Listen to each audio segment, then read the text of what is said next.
అయ్యప్ప మాల first ఎవరు వేసుకున్నారో తెలుసా? శివుడు ఇంకా గణేశుడు అయితే వేసుకున్నారు. గణేశుడు శివుడు ఇరుముడి కట్టుకొని 18 కొండలు ఇంకా 18 బంగారు మెట్లు ఎక్కిన తర్వాత గణేశుడు శివుడిని ఇలా అడిగాడు, ఈ కొండలు ఎందుకు ఎక్కాలి, అలాగే 18 మెట్లు ఎందుకు ఎక్కాలి నానా అని చెప్పి అడిగాడు. శివుడు నవ్వుతూ, మొదటిగా 18 కొండలు ఏవి అంటే పొన్నమ్మల మెడుమల, కుందన్మల, సుందరమల, నగరంజుమ్మల, ఇంగిప్పార కొట్టుమల, కరనిరమల, మాయిలడమ్మల, చిత్తాంబలమల, శ్రీపాదమల, పుదుచ్చెరిమల, మదంగ కలికి మల్లేశ్వరమల, నిలక్కల్ శివమల, తలపరమల, దేవరమల, కలకట్టిమల, నీలిమల, శబరిమల లాంటి కొండలు. అలాగే 18 మంది దేవుళ్ళైన సూర్యుడు, శివుడు, చంద్రుడు, పార్వతి, కుజుడు, మురుగన్, బుద్ధుడు, విష్ణువు, గురుడు, బ్రహ్మ, శుక్రుడు, లక్ష్మి, శనిదేవుడు, రాహు, కేతువు, గణేశుడు, హనుమంతుడు, లాస్ట్ 18వ మెట్లో అయ్యప్ప ఉంటాడు. ఈ దేవుళ్ళని అలాగే 18 తత్వాలైన చూడడం, వినడం, సుహాసన, స్పర్శ, కామం, దురాశ, క్రోధము, కోపము, మోహము, మదము, మాశ్చర్యము, తాన్వికము, సాత్వికము, రాజసము, తామసము, విద్య, అవిద్య వంటి గుణాలను తెలిపే విధంగా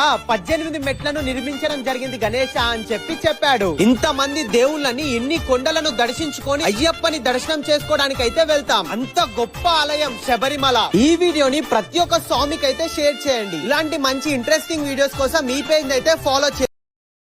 Download ShareChat.